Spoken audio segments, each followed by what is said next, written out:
Então aqui está gravando por esse computador,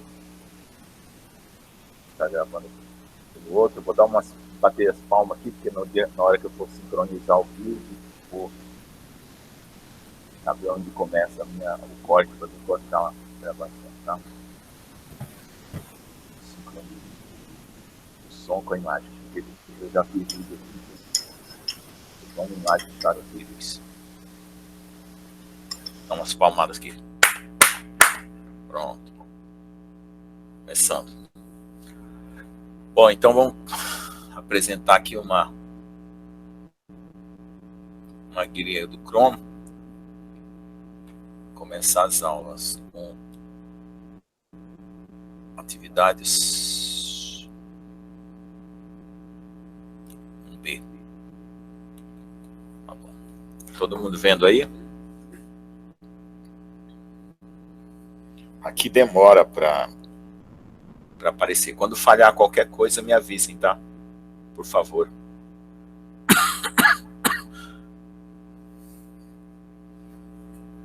Bom, então, como eu falei, a aula de hoje é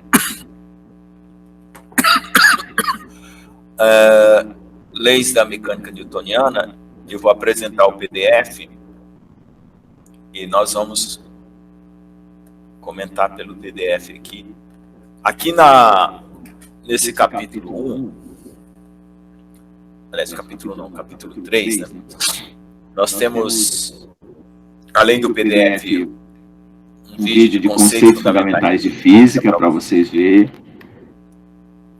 um vídeo de lei de inércia, centro de massa, um vídeo de aplicações da lei de Newton, aplicações simples da lei de Newton.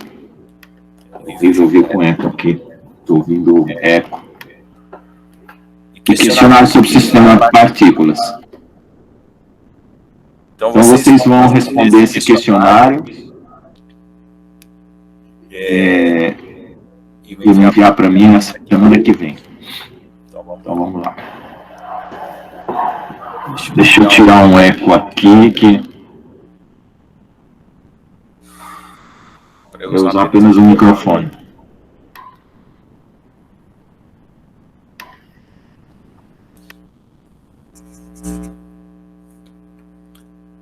Veja qual microfone está melhor, esse ou esse?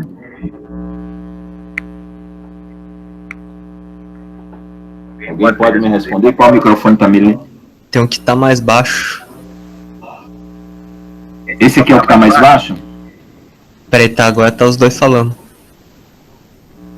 Peraí, deixa eu tirar então. Vamos por eliminatória. Vamos lá. Esse é o melhor? Esse é o primeiro, show.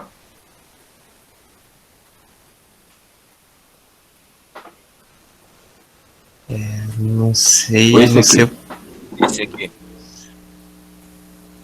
Esse segundo aqui. Esse acho que tá com mais um bico. Vou voltar então. Esse segundo?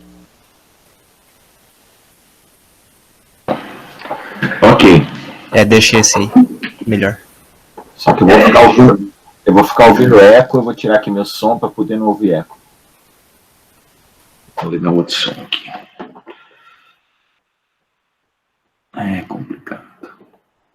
Bom, vamos lá. Eu posso fazer outra coisa, eu posso tirar daqui e jogar lá. Não, mas vai piorar, do mesmo jeito.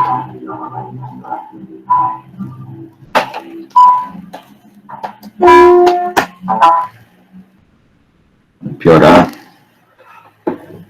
Aqui eu não estou ouvindo. Alô? Não estou ouvindo meu retorno. Oh, meu Deus, o que está acontecendo com isso? Não estou ouvindo meu retorno aqui.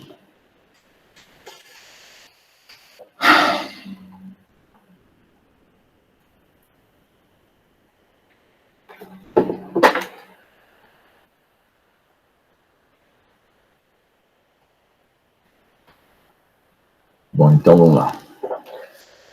Deixa eu Vou chamar aqui o PDF aqui para nós começarmos.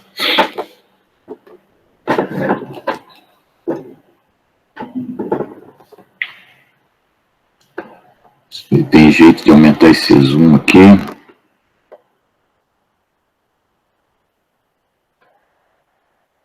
Não tá tendo muito jeito aqui, né? Acho que eu vou ter que fazer outra coisa aqui. Ah, tem um aqui que tem um zoom. Mas é só depois.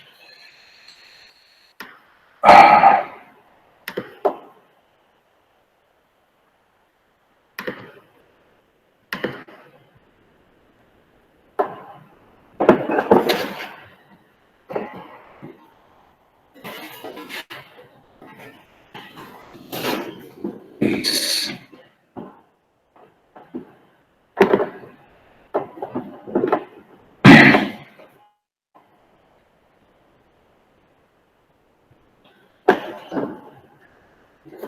Vou tentar aumentar isso aqui. Ah, consegui.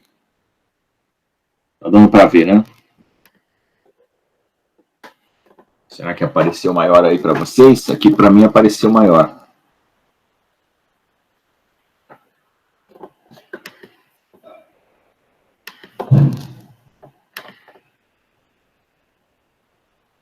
Não estou tendo retorno de som.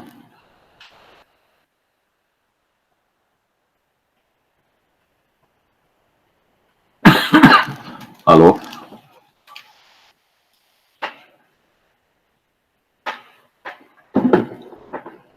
Apareceu maior aí, eu estou aumentando aqui a tela. Ficou maior sim, professor. Ah, então tá. Vamos lá. Ajuste a coisa.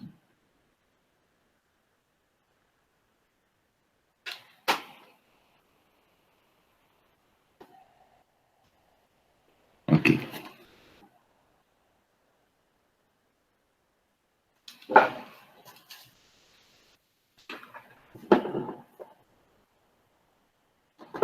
Bom, pessoal, então é o seguinte, o que nós temos de objetivo nessa aula? É aprender a descrever as três leis da mecânica, distinguir quantidades que são invariantes do fenômeno. O que são quantidades invariantes?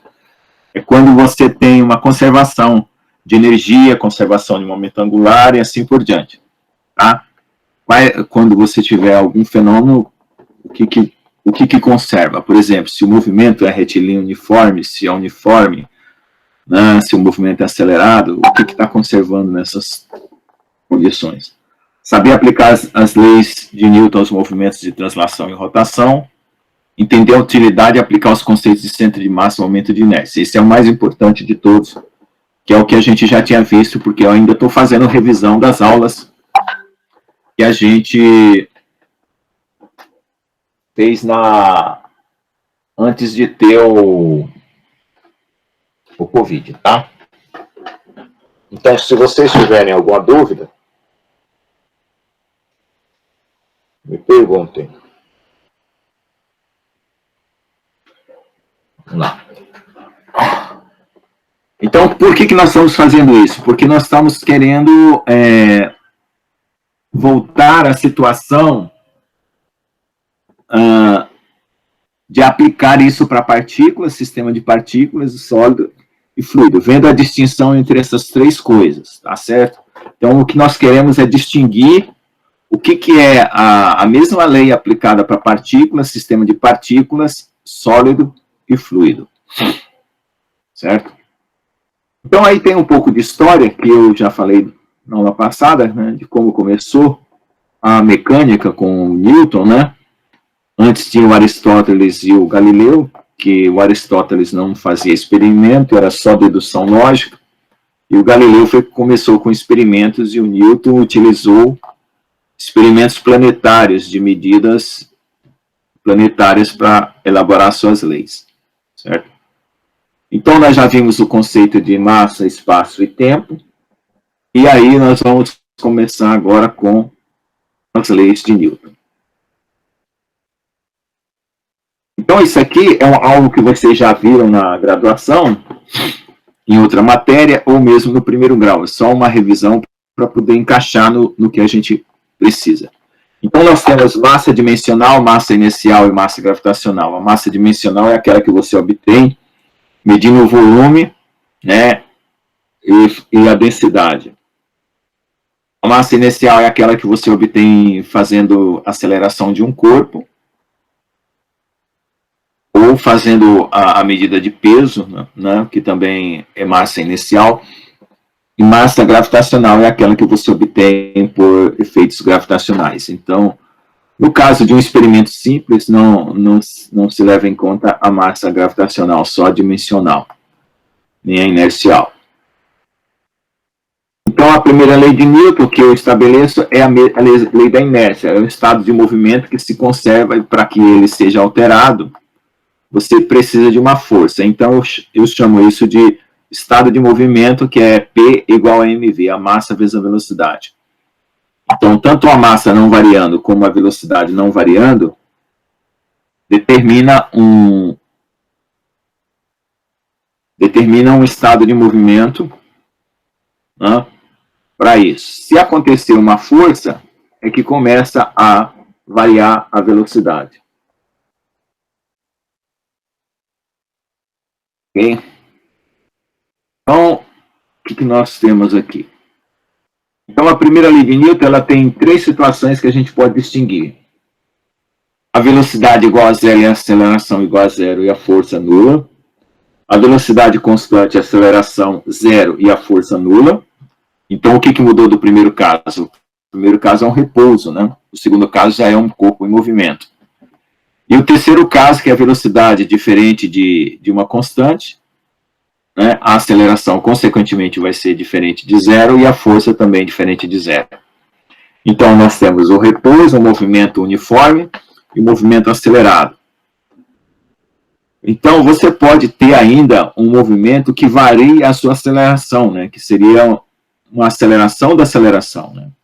A primeira variação da velocidade de zero para uma velocidade constante, mantendo-se constante, é um movimento uniforme. Mas quando a velocidade varia, é um movimento acelerado. E a aceleração é constante. Agora, você pode alterar até a aceleração, né? Que ficaria um movimento acelerado. Mas isso não afeta o fato de que continua valendo a força igual a massa vezes a aceleração. Tá?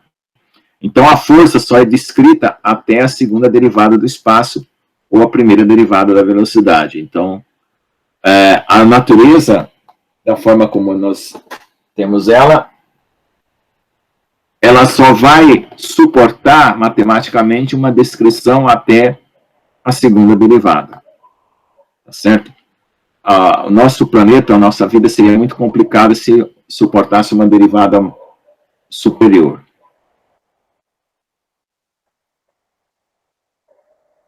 Bom, então, para efeito de medida, nós temos a medida de uma coordenada na equação 3.10, a variação da posição x no tempo, posição y no tempo, posição z no tempo, no sistema de coordenadas, como eu já mostrei aqui antes, né? Aqui, ó. Opa. Aqui. Então, você marca as posições de x, y e z e mede essa variação na posição x, da velocidade, posição y, posição z, e você tem o que a gente está chamando aqui de momento linear. M dx dt, dy dt, dz dt ao mesmo tempo. E uma outra coisa que você pode medir é momento angular, quando houver uma rotação. Então, para momento angular, você tem uma massa que está com um ângulo entre a posição e o momento. Se não houver esse ângulo, não tem rotação. Se for paralelo, é só translação. E isso produz uma rotação. Então, aí nós temos um momento angular, porque existe um produto vetorial. Esse produto vetorial, para ele ser diferente de zero, tem que haver esse ângulo. Porque se for paralelo, esse produto vetorial é zero, então o momento angular é nulo. Então, significa que você não tem rotação. Então, quando tem qualquer rotação, pode estar associado uma rotação pura, que seria um ângulo de 90 graus, ou uma rotação misturada com translação, que seria um ângulo menor que 90, maior que 0, menor que 90. Certo? Bom, aí a segunda lei de Newton, o que é? São as derivadas da primeira. Então, a força é a derivada do momento, né? Como vocês estão vendo aí, a força é dp dt. Aí eu faço o limite, né? Então, veja, isso aqui é uma identidade, essa equação 3,14, nunca tente provar que limite de ΔP sobre ΔT é dp dt, porque isso é uma definição. Por isso tem 3 tracinhos aqui, é só uma mudança de notação. Para não ficar escrevendo limite de ΔT, você diz que é dzinho pequeno dt. Tá? Então, isso aí determina a força. Se você considerar a derivada da massa e da velocidade ao mesmo tempo, você tem mvd dmdt e mdvdt. Então, nós trabalhamos com as duas, porque, no caso, a massa pode mudar. No sólido não, mas no fluido, sim. E essa matéria, como ela é base para as duas, então a gente deixa, a princípio, a derivada completa. Ok? Mas tomando como massa constante, então nós temos a famosa mdv dt, que é força igual a massa vezes aceleração. Então, em termos de velocidade, é a derivada segunda em termos de posição, é a derivada segunda da posição, em termos de velocidade, é a derivada primeira da velocidade. Então, aí nós temos em coordenadas retangulares d2x, dt2, dy2, dt2, dz2, dt2. E se aplicar a derivada da massa, né? A derivada da massa variando no tempo, junto com a derivada da velocidade no tempo, seria o segundo termo da equação anterior aqui, ó. Então, v dm dt e mdv dt. Então, mdv dt foi o que eu acabei de mostrar, e v dm dt é o que está mostrando agora, que é dm dt, dx dt, dy dt, multiplicando. Bom, então, se é uma derivada da condição anterior, né, nós também podemos distinguir as situações de força zero e força diferente de zero, né? Tanto pela medida da velocidade, quanto pela medida da aceleração. Agora, pegando o caso de haver uma rotação, onde há um ângulo entre o vetor posição e o vetor momento, né, como está escrito nessa equação 3,19 aqui embaixo, nós temos o torque. Então, em analogia, o momento está para o momento angular, o momento linear, e a força está para o torque.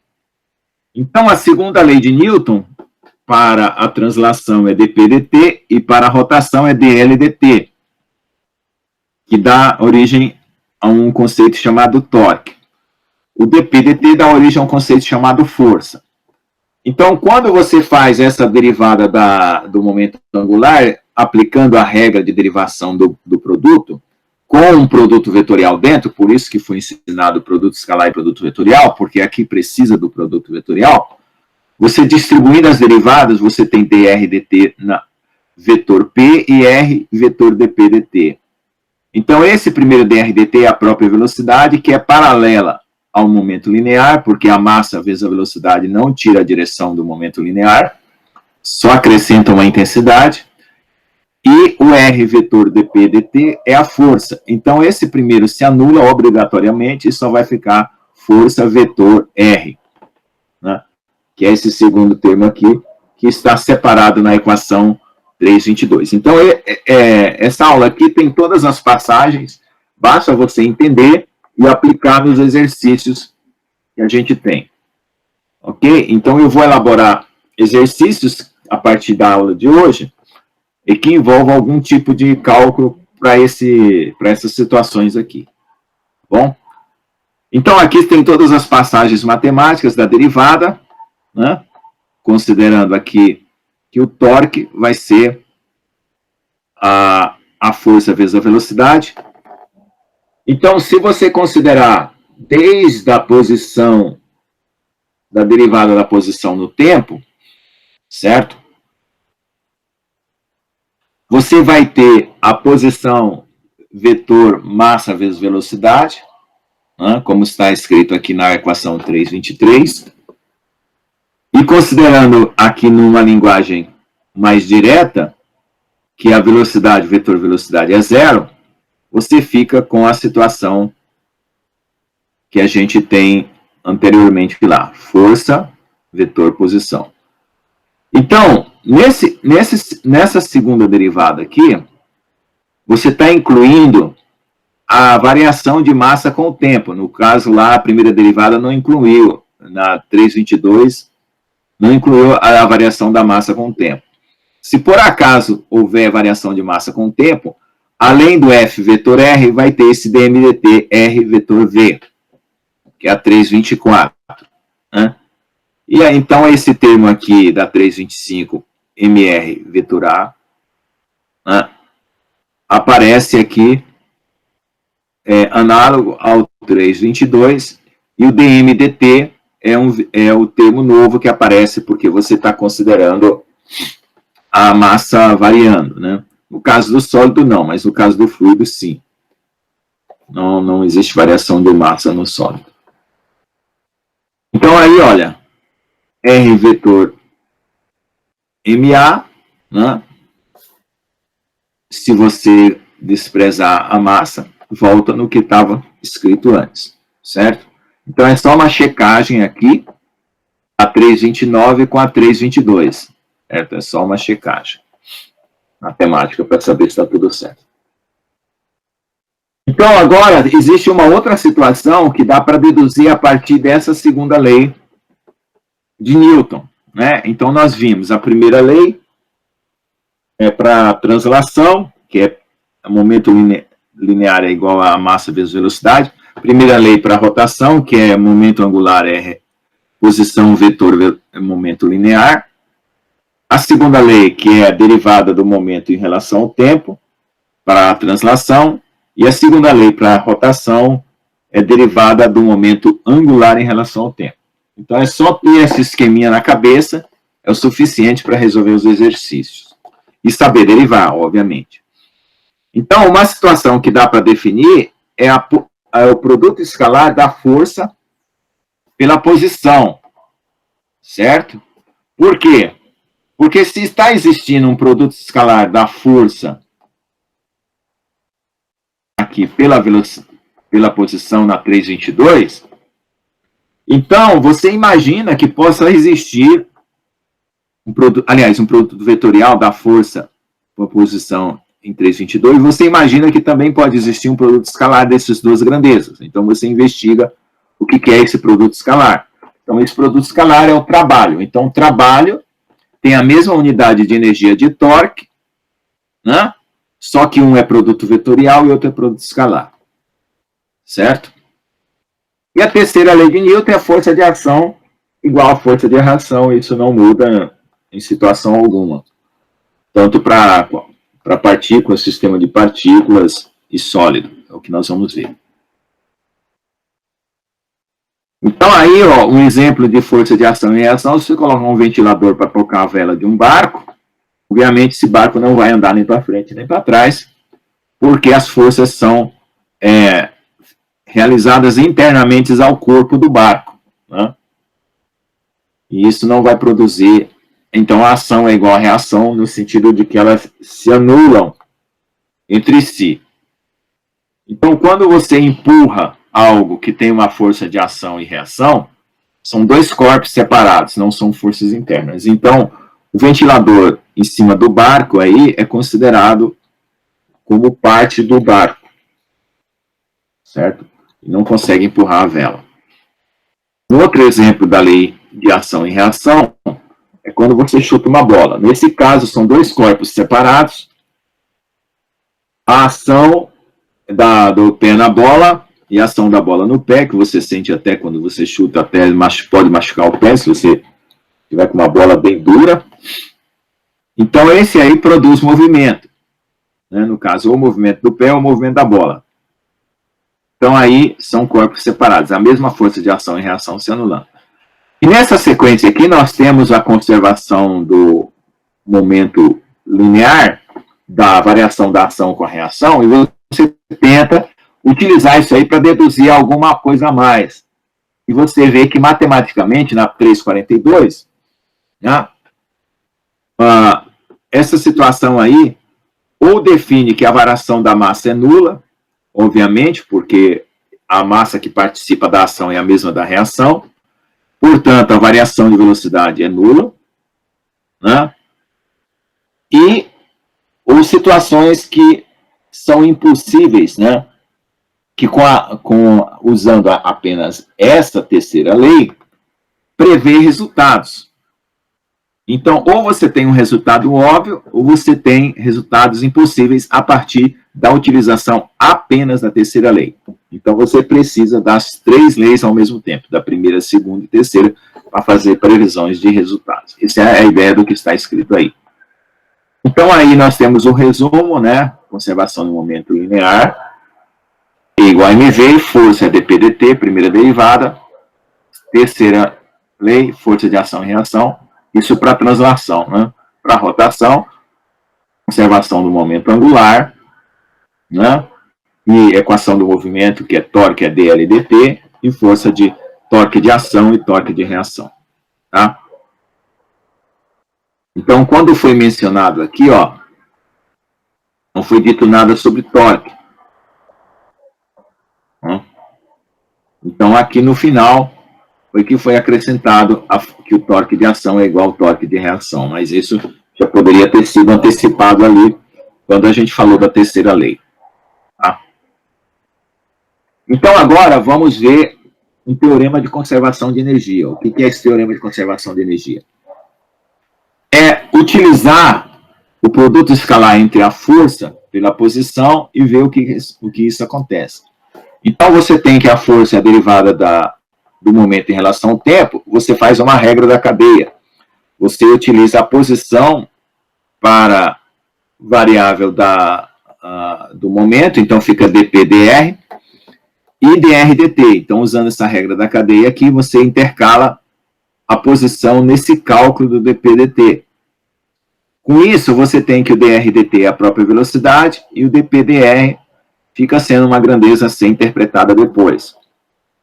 E passando o dr para o outro lado, integrando, você tem o trabalho, ou a energia potencial, dependendo da situação. E a integral de VdP, né, você pode multiplicar pela massa e dividir. Então, vai ser integral de PdP, que é uma integral quadrática. A integral do outro lado, entre as posições 1 e 2, dá uma diferença de energia potencial, ou uma diferença de trabalho, que é V na posição R2, um V na posição R1.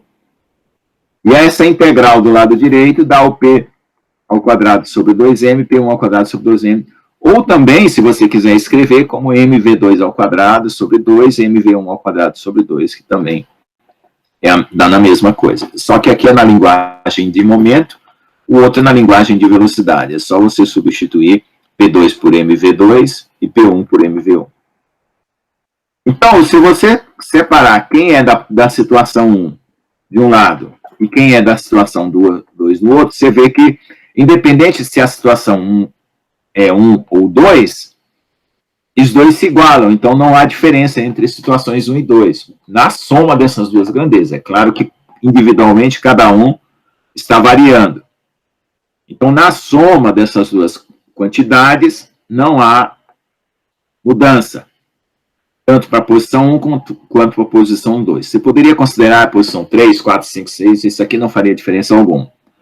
Então, você define um termo chamado energia cinética, porque você já definiu energia potencial como a integral da força pela posição, então esse P1 ao quadrado sobre 2M, ou P2 ao quadrado sobre 2M, é um genérico aqui, de P ao quadrado sobre 2M, chamado energia cinética, né?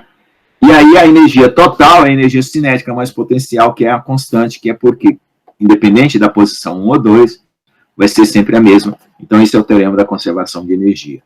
Tá?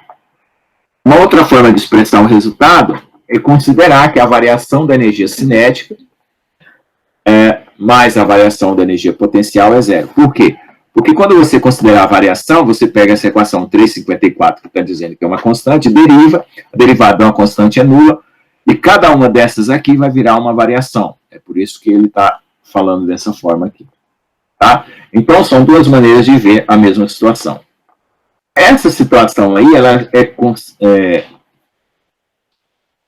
costuma se confundir ela com a lei da termodinâmica. Ela não é, ela é parecida com a lei da termodinâmica. Inclusive, a lei da termodinâmica inclui ela. A lei da termodinâmica é mais geral. Então, o que aconteceu aqui? Eu liguei o negócio. Pronto. Então, na lei da termodinâmica, o que nós temos? Só para a gente compreender. Né? Deixa eu ler aqui, porque faz tempo que eu escrevi isso aqui e não me lembro. Sistemas nos quais a variação da energia total é nula são chamados de sistemas conservativos. Certo? Então, esses sistemas conservativos aí, qualquer movimento de partículas com uma energia potencial constante, ou que dependa da posição, no caso, é um sistema conservativo. Então, uma pedra caindo no campo gravitacional é conservativo e assim por diante. Então, nesse sistema conservativo, né, nós temos o exemplo do campo gravitacional. Agora, essa forma de dizer que a energia potencial, uma energia cinética, é uma constante, é uma forma primitiva da primeira lei da termodinâmica. Primitiva por quê? Porque ainda não tem a definição de calor ou de energia interna. Né? Então, vamos lá. Então, as considerações feitas para um sistema mecânico de uma partícula não envolvem a ideia de calor nem de energia interna. Contudo, se associarmos a energia cinética à energia interna da partícula, obviamente, porque a única energia que uma partícula pode ter é a energia cinética, porque você não tem dimensão para a partícula. E a energia potencial, o trabalho é realizado, que é a variação dessa sua posição. Então, se você considerar isso, o calor, né, seria a energia total. Então, o calor seria a soma da energia, variação da energia potencial, que é o trabalho, e a variação da energia cinética, que é a energia interna. Então, o calor a energia potencial é transformada em trabalho sem perda nenhuma. Então, por isso que o calor é zero. Ok? Então, quando você tem um sistema termodinâmico, você tem calor envolvido. Então, significa que você tem energia potencial, energia cinética e energia devido a algum tipo de vibração interna, né? Que é a absorção desse calor que pode vir de fora. Né? Então, esse calor vindo de fora, ele muda a energia interna e ele produz trabalho também. Então, aí, a diferença entre calor e trabalho é a variação da energia interna. Então, só para vocês verem que, nesse caso, a 357 difere da 358, porque para uma partícula, o calor é nulo, com um sistema que está aquecendo, né, o calor é diferente de zero, ou seja, não nulo. Bom, então, visto essas três coisas, vamos para a parte das quantidades invariantes. Nós tivemos aí uma falha técnica de 10 a 15 minutos, então agora são 4 horas, que significa praticamente meia hora de aula. Então, o que nós temos que fazer? Aplicar tudo que nós aprendemos para trás, né? Utilizando a condição de movimento, onde para nós o movimento vai ser deslocamento, né? Deformação de um sólido. E essa parte de movimento, sem considerar forças, é chamada de cinemática. Então, nesse caso, as equações, né, que nós vamos considerar, quando a gente resolve essa equação que a gente vai considerar agora para movimento de partículas, sistema de partículas, o resultado dela é a obtenção da velocidade. Então, você está interessado em obter a velocidade de uma partícula ou de um sistema de partículas. Se você quiser obter a posição, você integra a velocidade. Né?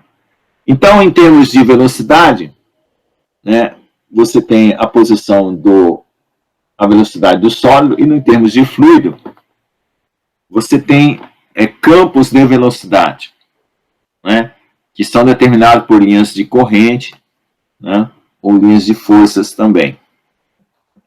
Então, vamos ver lá.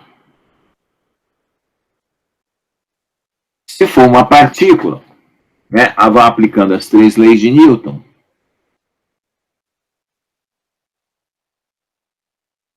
Então, nós vamos ter aí, ó, essa distinção, partícula, sistema de partículas sólido e fluido, e vamos ver interativamente o que acontece. Então, para uma partícula, a gente já viu tudo, né? Agora, para um sistema de partículas, você tem que considerar que no sistema de partículas, as coisas acontecem por soma. Então, nessa figurinha aqui,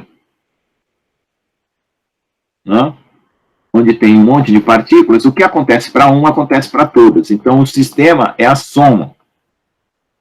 Então, você pega tudo que você sabe em posição de velocidade em x, y, z, né? E no caso do sistema de partículas, você soma. Então, a massa total é a soma das partículas individuais.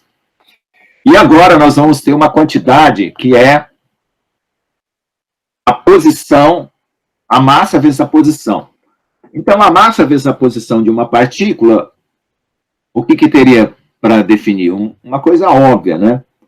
Mas a massa vezes a posição de um sistema de partículas, dado que a massa total é conhecida, então, se eu dividir essa somatória da massa vezes a posição de cada partícula, somado pela massa, dividido pela massa total, eu tenho uma posição chamada centro de massa. Então, essa posição chamada centro de massa é o que é interessante para nós agora. Por quê? Porque massa total vezes a posição do centro de massa é equivalente à soma das massas individuais multiplicado pelas posições das massas individuais, que é o que está aparecendo nessa equação 370.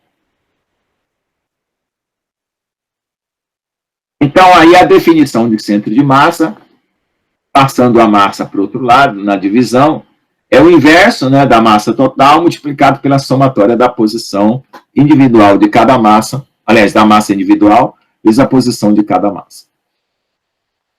Tá? Então, agora o que acontece? Você pensa o seguinte, bom, então vamos calcular momento linear de um sistema de partículas. Como seria? Seria a somatória dos momentos individuais, que é o MI e VI.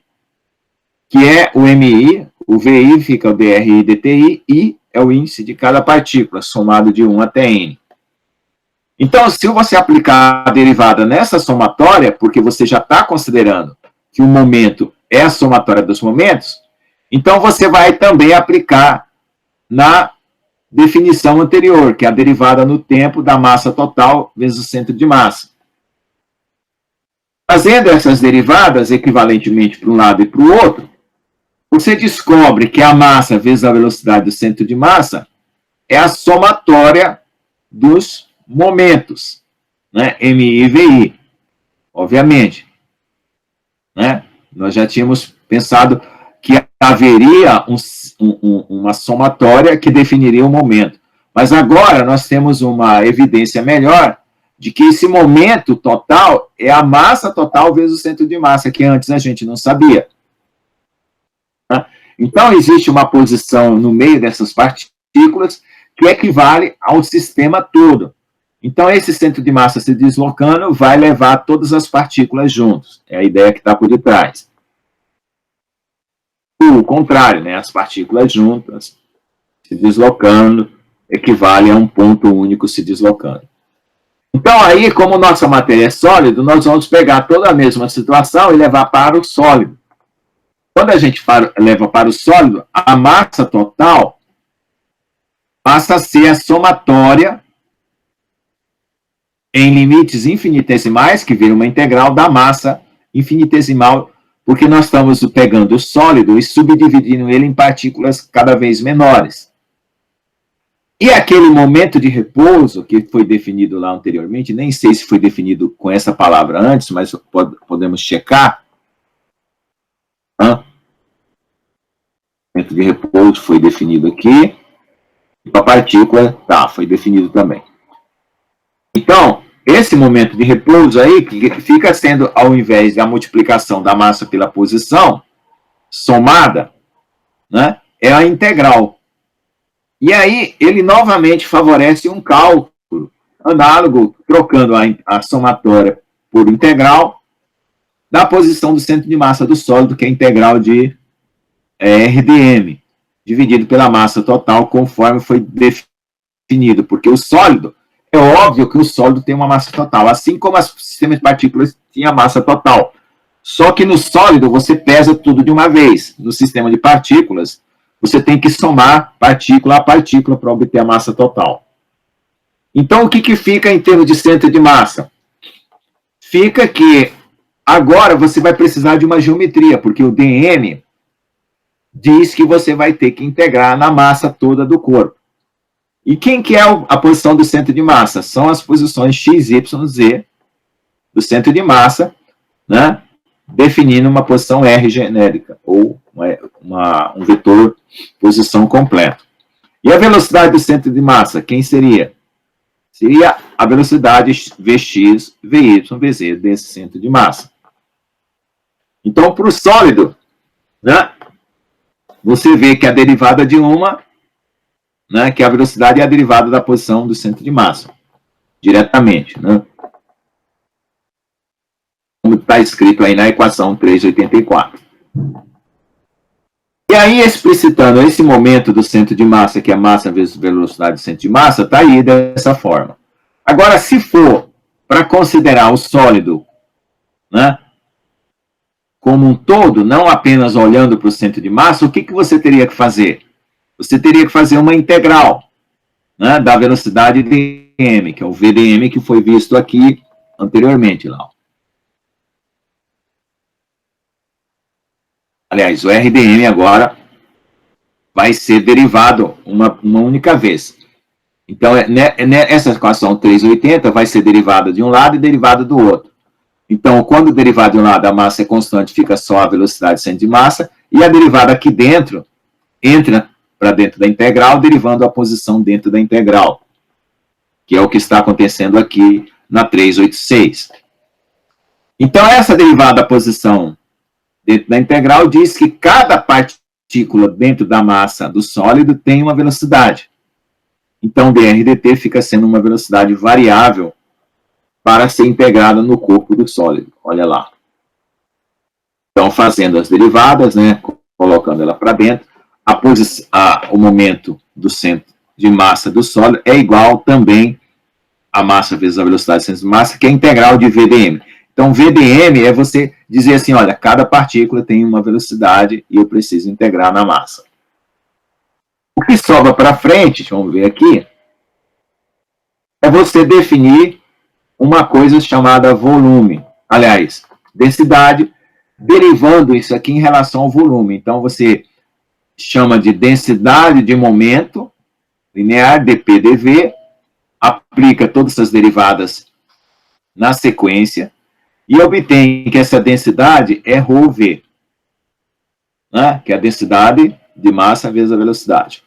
Então, isso aqui vai ser o substituto do momento linear para o sólido. Então, ao invés de você usar esse daqui, ó, momento do centro de massa integral de VDM, né? É claro que você, independente da situação, você pode usar isso aqui. Mas em termos conceituais, agora, você está olhando tudo em relação a um volume. Quando você olha em relação a um volume, você tem densidade vezes velocidade. Então, a primeira lei já ficou transformada. É a 391. Tá? Aqui está mostrando a composição de movimento de um sólido, de translação e rotação, que é o que nós vamos incluir agora na ideia. Tá? Então, na sequência, aqui é feita para o fluido. Mas como vocês não têm a matéria de fluido, depois vocês leem isso aqui só para ter uma comparação. Tá? Eu vou passar reto. Então, cada partícula, no caso do sólido, está com a mesma velocidade. Então, não dá problema você fazer uma soma infinita. Mas, no caso de fluido, dá problema você fazer uma soma infinita. Por quê? Porque você tem cada partícula do fluido com uma velocidade diferente. Então, você tem que ter a ideia de campo de velocidades, que é uma velocidade que varia coletivamente com a posição, né? Varia coletivamente com a posição dentro do fluido e no tempo, né?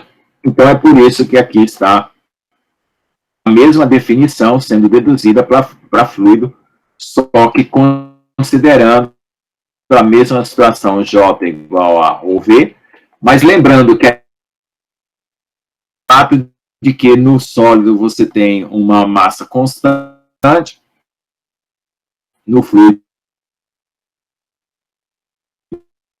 não necessariamente, tem uma velocidade, a outra tem a mesma velocidade, e no fluido não. Só que quando o sólido se deformar, é possível que ele tenha partes com velocidades diferentes, né? Aí onde vai estar a diferença? Vai estar a diferença que o sólido se deforma até um ponto e o fluido se deforma continuamente, né? Que é a própria definição de sólido e fluido. Então, a primeira lei para translação, né? Só recapitulando, né? Para uma partícula é mv, você pega a velocidade a partir da posição, x, y, z, o momento de repouso é a massa vezes a posição, a velocidade é a derivada em relação ao tempo, então o momento é massa vezes velocidade. Então, fazendo tudo isso aí, uma recapitulação do foi isso aí. Se for sistema de partículas, o que é? A somatória. A mesma situação de uma partícula sendo somada. Então, o momento de repouso é a soma da massa vezes a posição, que estará relacionado com a posição do centro de massa, né? E o momento completo do sistema é a somatória dos momentos parciais, que vai resultar no momento do centro de massa, né? Como já foi mostrado ali anteriormente. Tá? E no caso do sólido, nós temos que dizer que ele é rígido, porque se ele for deformável, né, nós vamos entrar com deformação dentro do sólido. Nós não queremos fazer isso ainda, é muito mais complicado, então vamos por partes.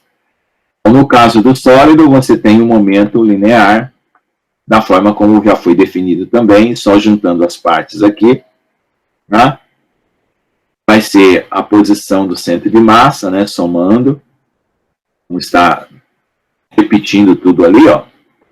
Posição resultante é momento de repouso é integral de R da posição na massa, e o momento linear resultante é VDM. Certo? E aí está a primeira lei. Aí, como a gente entrou na questão de primeira e segunda lei, vamos ver logo a utilização das centro de massa de placas planas. Ou seja, se você tiver uma placa girando ou andando com uma determinada velocidade, como é que você utilizaria o centro de massa para calcular coisas importantes dessas situações? Então, a posição do centro de massa é o inverso da massa total integrada. E M, então, né, vai ser integrada. Então, a posição x é xdm, a posição y é ydm, e os dois divididos pela massa total. Se você disser que essa massa, que essa placa tem uma densidade sigma, uma densidade que é massa por área sigma, então você substitui o dm por sigma dA, e aí você tem a nova forma de escrever o centro de massa. Como sigma sobre m, sigma é uma densidade constante, sigma sobre m vai ficar o inverso da área, então, quando tudo estiver dependendo só da área, a gente chama isso de centroide. Ok? Porque fica só geométrico, não depende mais da massa. Então, centro de massa é quando depende da massa, e centroide é quando só é uma propriedade geométrica, porque você considera a densidade constante. Se o corpo for tridimensional, em vez de placa, é um volume, você acrescenta a terceira coordenada, repete as mesmas ideias, né? E aí está a distinção final da aula de hoje, que é, se for uma coordenada, a densidade é linear, você integra em dx. Se for em em duas coordenadas, em três coordenadas, você integra em dx, dy e dz. Ok? Então, aí, ó, a densidade linear é a massa por comprimento, a densidade superficial é massa por área, e a densidade volumétrica é massa por massa. A suma é comprimento, área e volume. Então, o centro de massa linear é integral de lambda x dx, né, que é a densidade linear. A superficial vai ter dois componentes, que é o sigma xy, que depende da posição na placa. Pela coordenada x, veja que o x está definido o x, o y define o y. E a volumétrica vai ser densidade ρ, x, y e z. Então, x de centro de massa, y de centro de massa e z de centro de massa. Então, esse é o objetivo final da aula de hoje, que é chegar no centro de massa. Aí, se nós considerarmos ainda a segunda lei de Newton, o que vai aparecer para uma partícula? A rotação, certo? Que a gente já viu, repetindo. Só aqui, espera um pouquinho, isso. A translação, desculpa, a segunda lei de Newton para a translação, que a gente já viu para uma partícula, que é a derivada do momento, considerando se existir variação de massa ou não. Isso aqui é uma repetição, né? Só que veja só, se você derivar o momento de repouso desde a segunda derivada, vai aparecer 1, 2, 3 termos. Um termo de derivada segunda de massa vezes a posição, que pode gerar uma força. Um termo de variação de massa por tempo e velocidade, né, que é um segundo termo. E o termo de massa vezes a aceleração. Então, isso aqui é para mostrar o quê? Que novas formas de força aparecem quando você considera a massa variando no tempo, que no caso do sólido não é o que vai acontecer, mas é só a título de generalização. Tá? Se for um sistema de partículas, nós já vimos o que acontece. A primeira lei de Newton vai ser a derivada total do momento. E derivando esse momento aí, como a gente já viu, na explicação anterior, você vai ter o momento total como a soma dos momentos parciais, né? Consequentemente, aqui, ó, momento total como a soma dos momentos parciais, consequentemente, a derivada desse momento vai produzir uma força. Quando você estiver considerando essa derivada do momento de repouso, já vai aparecer o centro de massa, né? E você já vai considerar que a somatória das massas é a massa total. E aí, quando você derivar o momento, né, o que vai acontecer com a derivada? A força vai ser a somatória das forças parciais. Portanto, a derivada vai passar para dentro da somatória, né? Quando ela passar para dentro da somatória, como está acontecendo aqui, ó, você vai ter os termos que já foram definidos antes, né? Que é a derivada segunda no tempo, do momento de repouso, né? E aí, se a massa é constante ou não, você verifica e realiza o cálculo. Então, vai ter a variação de massa por tempo vezes a velocidade, e a massa vezes a derivada da velocidade no tempo, que é a aceleração, que é o que nós conhecemos. Então, fazendo aqui a quantidade, momento de repouso, então o momento de repouso fica massa vezes o centro de massa, força é a derivada segunda do momento de repouso, substituindo isso aqui dentro, você vai ter aqueles três termos lá, de forma idêntica a uma partícula.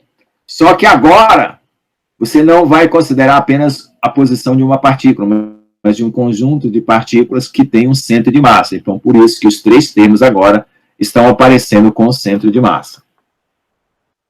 Se o sólido for rígido, passando tudo isso agora para sólido, o que vai mudar? O que a gente espera mudar? De somatória para integral. Então, as massas vão passar para a integral de massa, como está aqui, a massa total. E os momentos vão passar para integrais da velocidade, né? Então, a derivada do tempo passa para dentro, como a gente já viu também. Então, isso aqui vai ser integral de VdM. Então, se isso aqui é integral de VdM, então a derivada vai dar a força. Então, vamos derivar em relação ao tempo. Derivando aqui em relação ao tempo, nós temos a força, está definida aqui embaixo. Para o quê? Para o sólido, né? Que é o momento resultante no tempo. Então, essa derivada entra para dentro da integral. Quando eu fizer essa derivada para dentro da integral aqui, nós temos agora, para a força, a primeira derivada que já vai entrar e a segunda derivada que também vai entrar. Então, ficam duas derivadas, né? E aí nós temos essa aplicação aí dos três termos anteriores, né, aplicados sob sinal de integração. Então, a derivada segunda da massa no tempo, integrado na posição, esse termo não precisa integrar, e esse termo aqui é a derivada da segunda da posição, que é a aceleração dm. Então, se é sólido, você tem massa constante, então você é só a título de generalização, e você vai ter que a força é a massa vezes a aceleração do centro de massa do sólido. Bom, aqui, fazendo a derivada, só para comprovar mais uma vez, né, em relação aqui ao que estava sendo dito no parágrafo anterior. Né, então, esse texto aqui, ele faz, comenta e depois faz uma checagem final. Tá? Ok? Então, está bem aí passado para isso aí. Então, qual a novidade dessa primeira e dessa segunda lei? A utilização do centro de massa ou centro de gravidade, né? Que é o que também já foi definido. Só que agora, usando a definição de densidade, dm, que é a massa, aqui, ó, dp é vdm, integral no dm aqui, vai ficar densidade dm dv, é massa por volume. Então, aí tudo vai ser passado para uma integral de massa para uma integral de volume. Vai depender da geometria. Então, a força fica derivada no tempo de ρ, velocidade vezes densidade. Ou a derivada segunda da posição. Então, fazendo isso lá, você tem a primeira lei definida, aliás, a segunda lei definida para o sólido. Se for rotação, o que vai acontecer? Momento angular. É só derivar uma vez o momento angular. Você define ele também como posição e velocidade, faz o produto vetorial, certo? E já vai dar origem ao momento de inércia. Então, eu vou parar por aqui, porque daqui para frente, né, é a parte de rotação. Eu termino na próxima aula, para vocês verem a parte de rotação com o momento de inércia, que é mais tranquilo ver na próxima aula. Então, por hoje, a aula de 1 hora já está encerrada. Bom, então nós começamos aí 13h20, com um atraso aí de 10 minutos, então são 14, não, 13h20 não, 15h20, né? Nós estamos terminando aqui 16h20.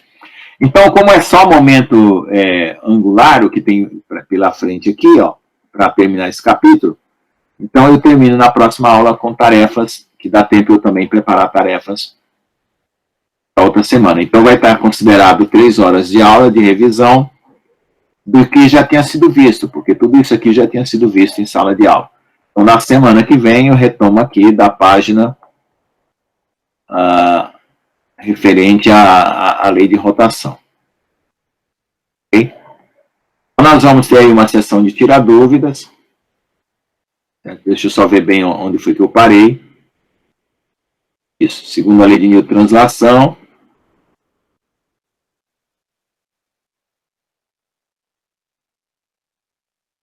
centro de massa, isso. Parei aqui na página, primeira lei de Newton, rotação. Ok? Na seção 3.8. Bom, então, eu vou tirar essa apresentação aqui para poder aparecer uma janela que a gente possa utilizar aí para qualquer tirar dúvida, tá? Então, fique à vontade aí para perguntar sobre qualquer coisa, porque agora nós temos uma atividade, né? Eu vou corrigir, dar os pontos para vocês dessa atividade que já foi feita, certo? E vou pedir alguma coisa relacionada a essa aula de hoje para a semana que vem. Ok? Alguém quer perguntar alguma coisa? Alô? Eu acabei não sabendo direito qual microfone que estava usando. Espero que vocês tenham ouvido aí, que tenha ficado claro. Ficou claro, professor. A aula de hoje foi bem pesada.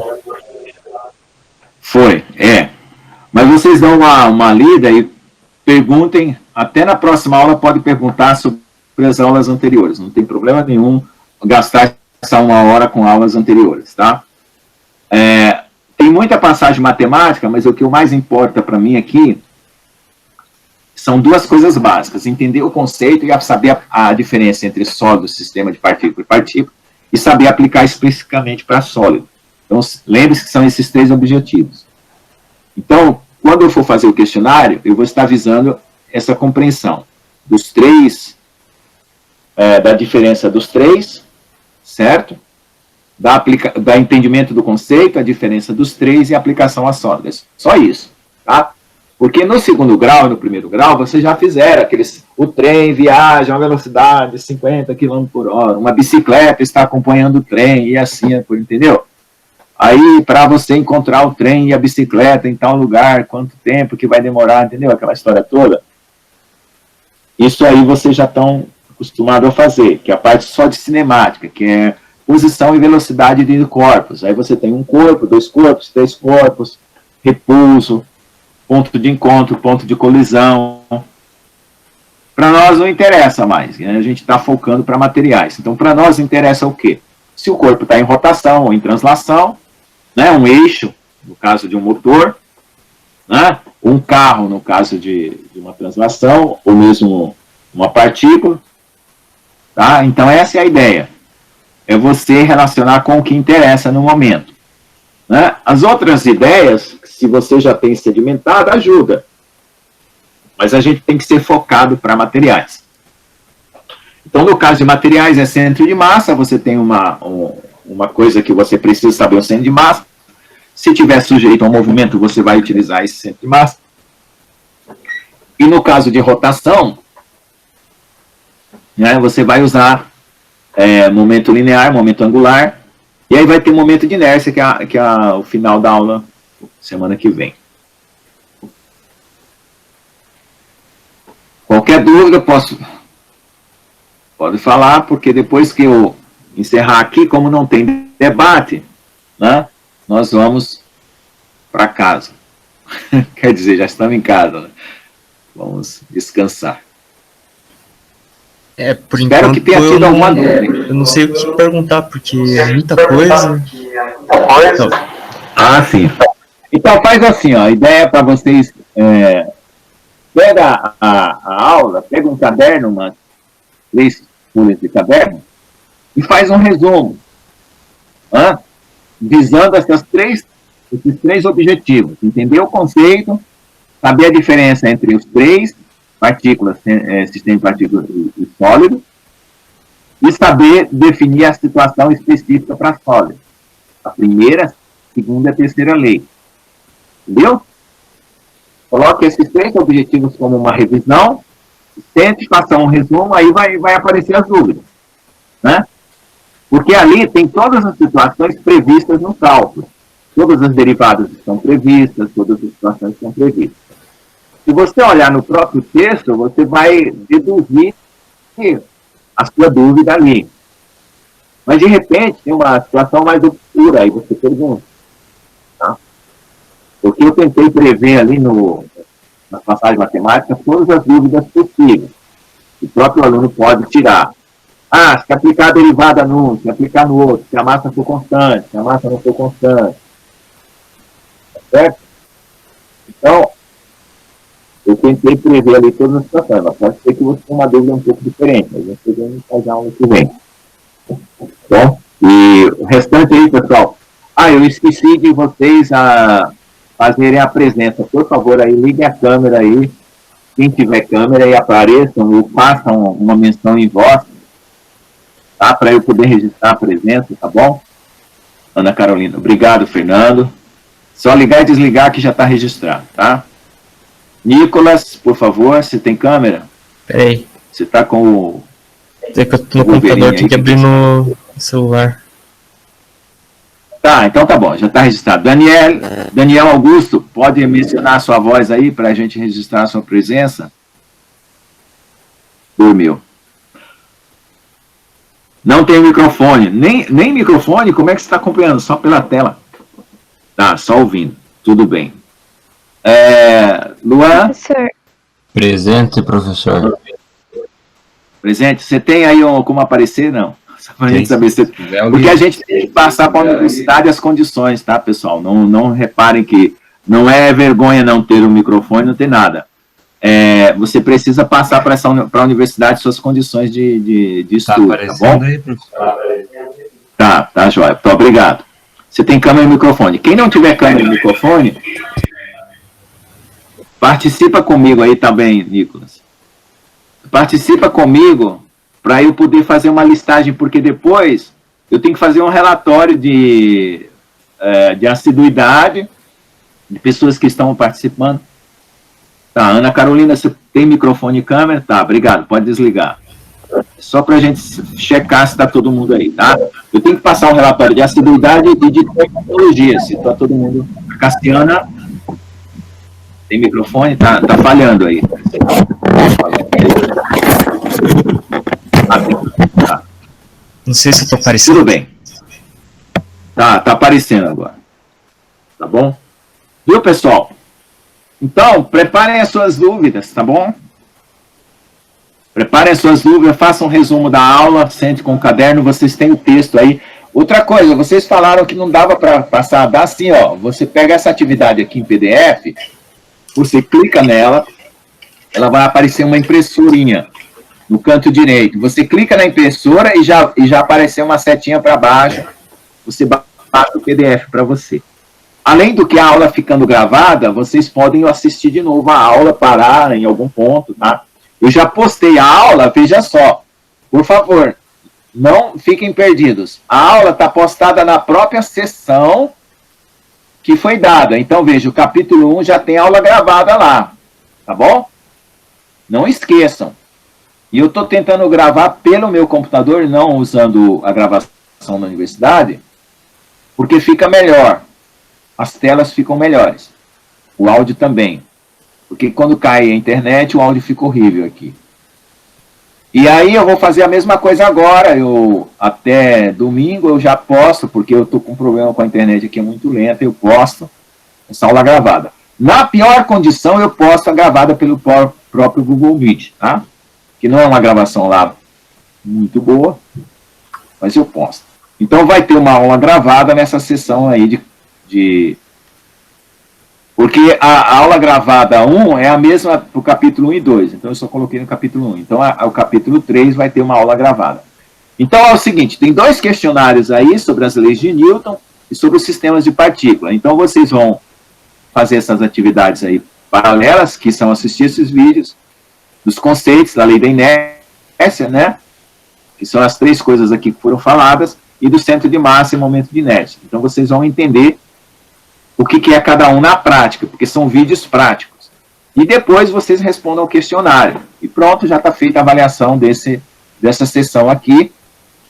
Quando for na prova, né, que eu fizer uma prova final, vocês vão relembrar item por item e vão utilizar questões, né, para relembrar, para se preparar para a prova final. Como a minha prova é com consulta, Eu só peço de vocês, tá? Vocês podem consultar qualquer material, qualquer coisa na internet. Só peço de vocês o seguinte, por favor, sejam amigos meus nessa hora, tá? Porque senão isso quebra.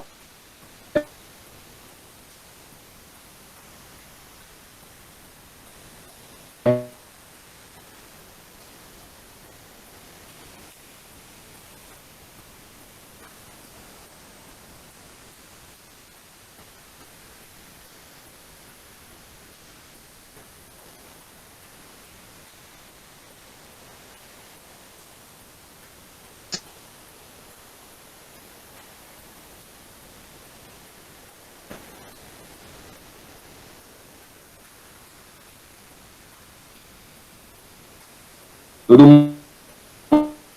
mundo concorda? Travou aqui pra Todo mim. mundo está ciente da regra? Aparecer ou mencionar a sua condição de microfone e tela, para poder a gente registrar a sua presença, e não se comunicar entre vocês no dia da prova. Então, depois que eu entrar assunto novo, porque isso aqui são 3 aulas de revisão, tá? E eu vou entrar assunto novo e já vai ter debate, ok, pessoal? Pessoal, não durmam. Não fique vendo outras coisas na internet. Assista a aula, pelo menos 1 hora só. Professor, você pode repetir de novo? É porque travou bem na hora que você falou. Esse curso está mais light. O que eu Professor, falei é o seguinte. A única coisa que eu peço para você na prova é que você não se comunique com seu colega. Você pode consultar até o Stephen Hawking no outro mundo, tá? Brincadeira.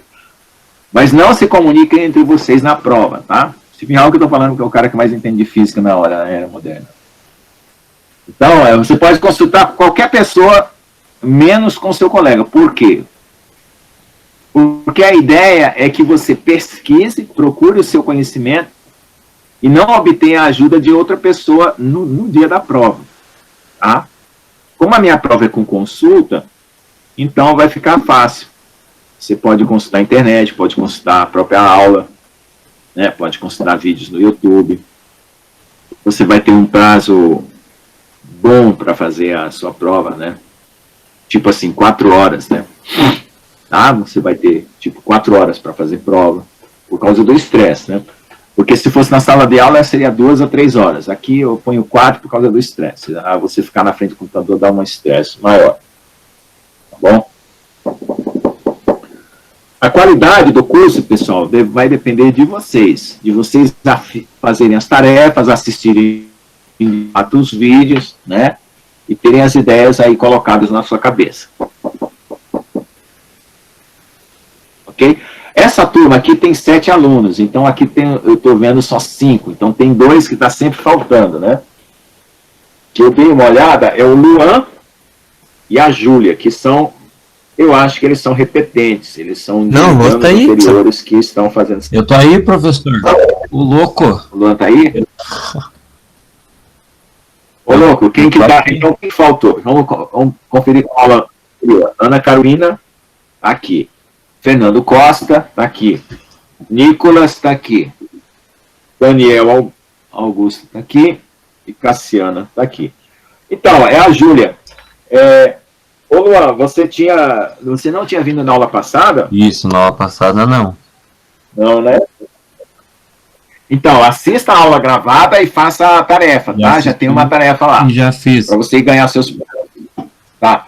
Eu estou contando a presença como ponto também, tá, gente? Porque vocês na caderneta não vão ganhar falta.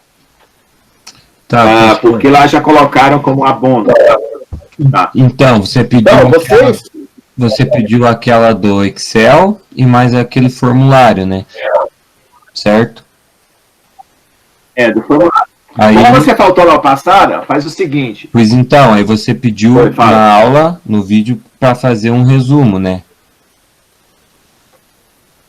Da aula passada. A aula gravada. Isso. A aula que já está postada lá. E eu já você assiste ela, faz um resumo e manda por e-mail para mim. Por e-mail? A aula passada. Faz um resumo, o que foi falado, as principais ideias. Tá? O que foi falado, as principais ideias, faz um resumo para mim. e manda para mim só para poder constar o seu ponto, porque mesmo que você falte no momento da aula, você vai manter o seu ponto. Tá? Porque eu vou dar ponto por participação na aula. Não, correto, eu já fiz. Então aí já vai contando ponto para avaliação final. Tá. Eu estou pensando em considerar um peso maior para participação e um peso menor para as provas, para poder equilibrar, né? Dar mais vantagem para a participação do que para a prova. Eu fazia debate 30 e prova 70, né? Os outros, é porque vocês não foram alunos dos outros anos, mas eu sempre faço debate 30 e prova 70. Então, aquele debate primeiro lá ficou valendo 30 a 70. Esse agora, ou vai ser 40 a 60 ou 50 a 50, tá? Para poder estimular a presença nas aulas. Tá bom? Então, vai juntar as tarefas, como participação na aula, né? Junto com a participação na aula, o debate e a prova. Então, a prova vai ficar 50%. Tá bom? Ou talvez até um pouco menos, dependendo da situação. E aí fica melhor, porque aí a prova é uma situação individual, que não é contada como antes, mas tem que ter pelo menos 2 mecanismos de avaliação. Tá? Mais alguma pergunta? Todo mundo entendeu o que é produto escalar e vetorial? Lá fez a planilha e produto tensorial? Quem foi que fez o produto tensorial na própria planilha, que mandou um recado para mim? Foi a Ana Carolina ou foi a Cassiana? Nenhuma das duas? Então foi da outra turma. Eu fiz também, professor. Naquela planilha lá... Eu coloquei a tabela lá para fazer o cálculo, mas eu não calculei dos exemplos que eu fiz. Eu só coloquei a função lá a regra, né? Então, faça com 3 exemplos. Pegue 3 vetores diferentes e faça o produto escalar e produto vetorial. Eu vou ter que olhar essas tarefas aqui, porque eu olhei durante a semana e o que aconteceu é que eu tive uma crise de dor de cabeça muito forte. Agora eu estou usando um óculos novo. E aí eu fiquei quase que uma semana inteira sem olhar aqui o que vocês tinham feito. Então, aqui para corrigir, turma B. Deixa eu olhar aqui no outro computador. Já vai aparecer. Bom, eu vou encerrar aqui a gravação então, tá, pessoal? Vocês não vão perguntar mais nada, né? Eu ia fazer uma piada, mas é melhor não gravar a piada não, senhor. Tá, então, faça a piada depois que eu disser que tá tudo certo aqui. Espera só um pouquinho. Deixa eu parar a gravação, porque eu tenho uma gravação feita no computador, no outro, e tenho do Google Meet. E aqui, o gravando, como é que eu faço para parar a gravação? Oh, meu Deus. Onde é que para a gravação agora, cara? Oh.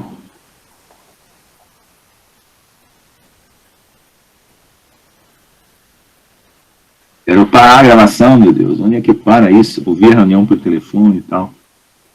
Está sendo gravada. Peraí.